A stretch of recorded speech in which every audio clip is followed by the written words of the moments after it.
Hi, I'm Jason Schroeder from the Scottish Men Sheds Association. We've heard from many of our members over the years now that finding premises for your shed is probably one of the most difficult projects to do once you've created your group of men. We have spoken to various of our members across Scotland who have been successful in thinking a little bit outside the box and getting their sheds up and running as soon as possible. So this video is from the Aberchirder men shed in Aberdeenshire, who indeed in their village didn't have any premises. And so they have created quite a unique way of creating their sheds, really thinking outside the box and involving their community in many ways. So this video is going to tell you a bit about their experience, how they got their funding sorted, what they've actually built in their shed. And we hope that this will inspire you guys out there who are maybe scratching your heads and thinking, oh, what next? Is there any hope for us to get a men's shed in Scotland? And please join us in the association to make sure that you are connected and getting all the help you can to get your sheds open as quick as possible. Enjoy the video, guys. Bye-bye. My name is James Patterson. I am secretary of the organisation here, and just trying to keep things running the best we can.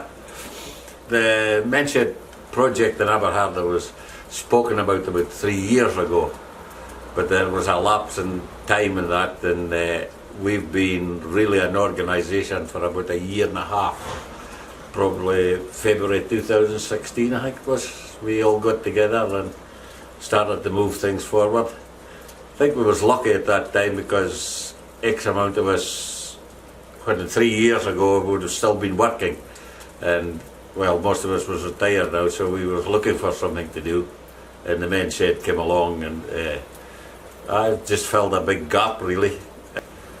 Well, in my life the men's shed has changed it quite a bit, because when I retired, my chief hobby is model boat building, and which I was going to spend a lot of time at, but I can now see that I would have quickly got fed up of that, just sitting in the shed all the time.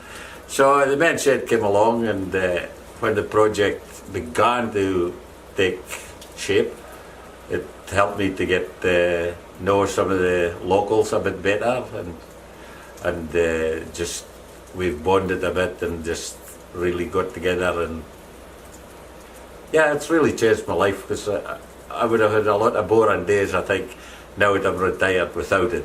And now you come up, waking up in the morning, we'll go away at the shed and see if Dod's there today, and there's bound to be something to do. So we just, yeah, I think we've all benefited from it really, at the end of the day, yeah. I'm Chairman Kenneth Christie, Kenneth, the rest of the boys. We started a year past June, so we're now into our second year, and we've been negotiating with the housing, Aberdeenshire Council Housing. They have rented us an area of land where there was 5 houses here before, so we have a lease set up for 5 years with the housing. The houses were just knocked to the ground and crumpled in, so you know what like a state the area of land was when we took it over. Because our site agent, Kenneth Christie, he just says, where will we start? Aberchirder men's shed, Vice Chairman Kenneth Christie. Mostly since the guys got together, I've been, as the big guys have said, I'm the man left sort of thing, the site foreman. But well, we're a good team that way, all the groundworks. Obviously behind the scenes there's stuff they'll never see, but this is where we are today for the cabins to sit on. Water, hydro, brought into the site. Across to the Polytunnel, just everything in general. Very good. So have you used any of your skills from your past work now you retired here at all, or is this something brand new for you? Yeah, that's where I've been lucky really. I suppose the men's shed's been lucky that I've been here. Well, James maybe not in the depth that I was, but my life was all civil engineering work. So the groundworks within the main shed here, it's, yes, I'm sure I've brought a lot of knowledge into it and passed it on to the guys that you're working with, wondering how it is to get to work out, but it has done at the end of the day. Here we are now. And how do you feel, if you can imagine that this whole thing is now open and done, what are you looking forward to actually coming and doing here? Well, it'll be interesting to see. We've quite a bit of groundwork to do yet. There's a lot of stuff in front of us. But yes, it'll be nice to see once it's all up and running, and then we can maybe relax a little bit and be part of the inside activities. Are you looking at learning a new hobby or doing anything new yourself? Well, I did a bit of woodworking, lathe work my earlier days before I retired, so I thought I might have time to put that back into work again. So tell me, what have you actually got here? You had a blank site and no buildings. So what have you designed to be fitted here? We have 6 porta cabins, 3 32 by 10s and 3 24 by 9s. The 3 32 by 10s are going to be the social area, toilets, and just a check-in area. The 2 24 by 9s is joinery, boat building, any different scales that anybody wants. And the third one is a blacksmith's, which is sited on its own. So that's a setup of the whole thing. Also, put up a polytunnel back in May. It came into production into June, and with raised beds made from potato boxes, split into 2, so that gives you a 15-inch deep raised bed. And Bill Davidson, he's in charge of the polytunnel, so everything's looking well at the moment.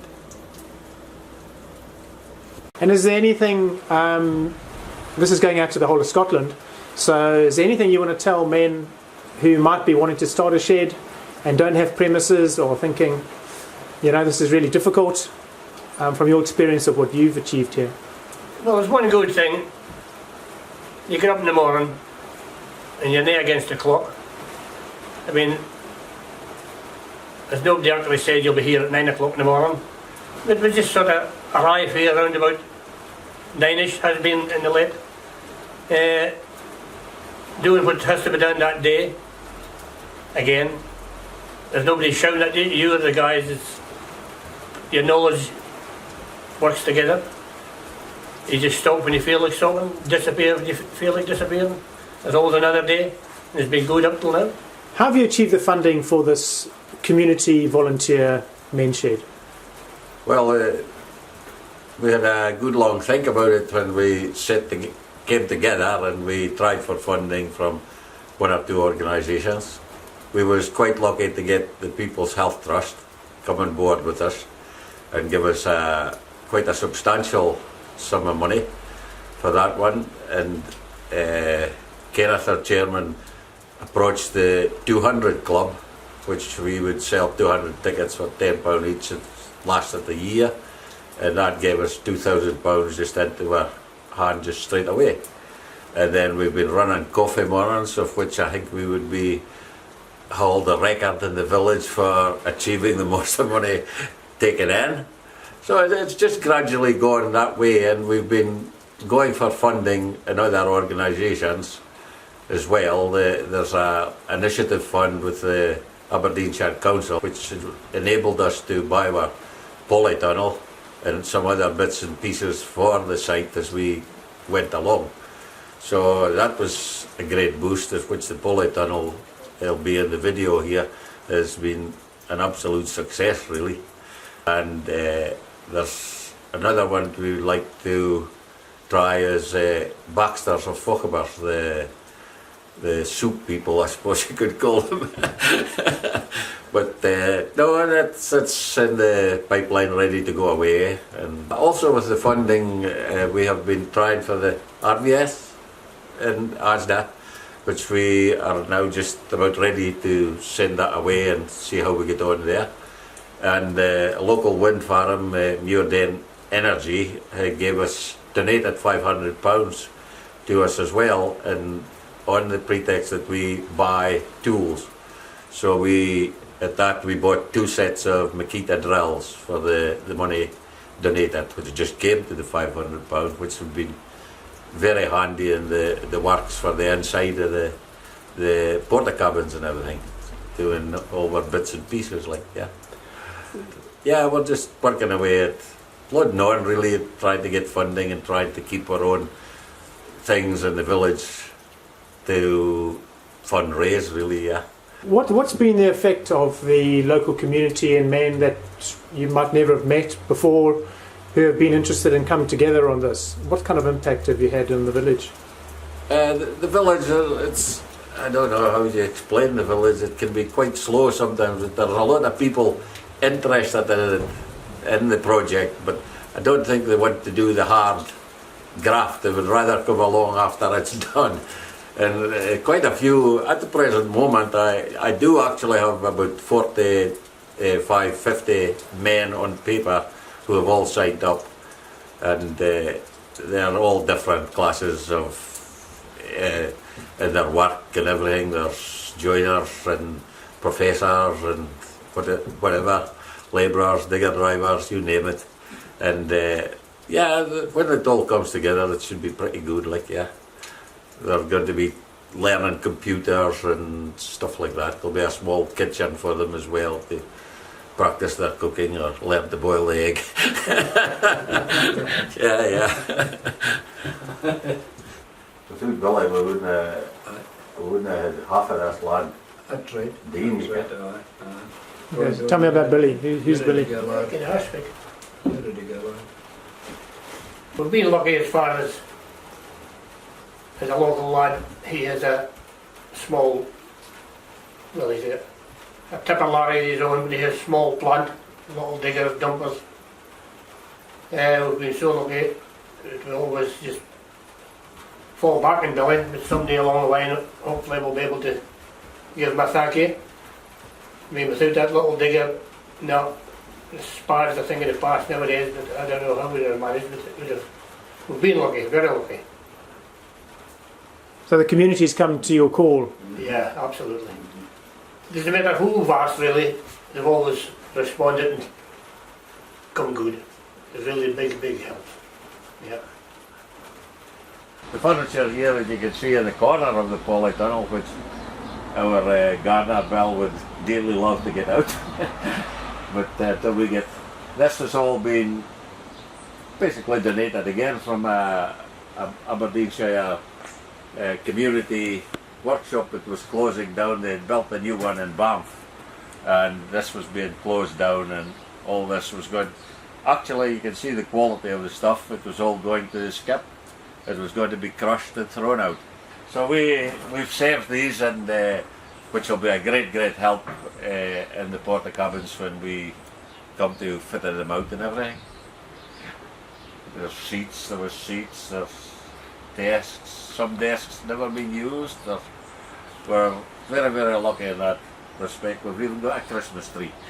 The Polytunnel came from Highland Polytunnels in Nairn, which are really a branch of Northern Polytunnels down in England. We went to them first, and when we told them I was going to keep it local and go to Highland Polytunnels, they basically said that's okay, because it'll be us that's supplying the goods anyway. So we tried to keep everything pretty local when we have an investment like the Polytunnel. Just give everybody a share of the men's shed roundabout, and it also helps to let other businesses in the area know about the men's shed and spread the word for the Scottish men's shed. Keep it going. But, yeah, so we've been very successful really with the local help in as you can see, the data boxes and what you have here. it's all more or less been donated to us. Okay, so tell me what's happening in the Polytunnel here. Well, as you can see, the Polytunnel, we have a man who looks after the Polytunnel himself, Bill Davidson, who is a member and recently became a trustee with us. He's been working, and he had a friend, as you know, was in the potato business, and he had gone out of that, and he donated some boxes to us, and we've cut them in half, the potato boxes, and made raised beds, and the bottom half we've kept outside, the good ones for we can move them with a forklift or anything. And Bill's just been working away here, and as you see, he's had quite a success just in the last couple of months, really 6 weeks, as the Polytunnel's been up, and we're just trying all types of things just to see how it goes at the moment. There's other ones here, there's polytunnels here to fill, and this is the gentleman in question was he was growing mushrooms as well, and he went out of that business, so we've been inherited quite a degree of that type of compost soil from him, which these three here are just ready to fill, and just small sticks to put on and finish them off like. That's his beds there at the back there for propagating, where the barrows are up against. X amount of flower pots underneath, which has all been donated. Manure in the Hessian bags there, which was donated. It's just going around the Polytunnel here. That's how it's shaping up. The Scottish Men's Shed has been a great help to us. Really from day one, Jason has been behind us and in the role of with the AVA and now Scottish Men's Shed. So at that time he's pushed us on, I suppose, really, and given us the confidence to do what we are doing, and just he's given us quite a boost in that, and paperwork and things, helping us through all that. And now we feel that we can manage a lot of that ourselves, just after his guidance and everything. But you can see now, a year into our project, we're getting our premises set up and to be all fixed up today, ready for working inside. We hope that you enjoyed watching that, and that the information presented on it has and will be helpful and useful for you in helping you get your sheds open quicker and safer and more efficiently. Also, just inspiring you to think maybe a little bit outside the box. If your village doesn't have a ready-made shed perfect just for you to walk into, which, to be honest, is probably never going to happen in Scotland. So you've got to think a little bit wider to become successful. Remember to involve your community as much as you can. They are normally very willing to help and support you in this endeavour. We also have a YouTube channel for all our videos that we have made, and other ones that we have sourced from across the world, which we feel would be of benefit to you and your shedders. So please do have a look at that. If you're not already a member of the Scottish Men's Shed Association, we invite you to do that. And the easiest way is to go online to our amazing website at www.scottishmsa.org.uk and join. It's as easy as that. It's free membership for anybody over the age of 18 in Scotland, and we welcome you all into this grassroots movement to help our Scottish sheds grow across our nation. If you have any news for our newsletter, then please do send it to us at info@scottishmsa.org.uk, and we look forward to hearing from you soon. Hope you've enjoyed the video.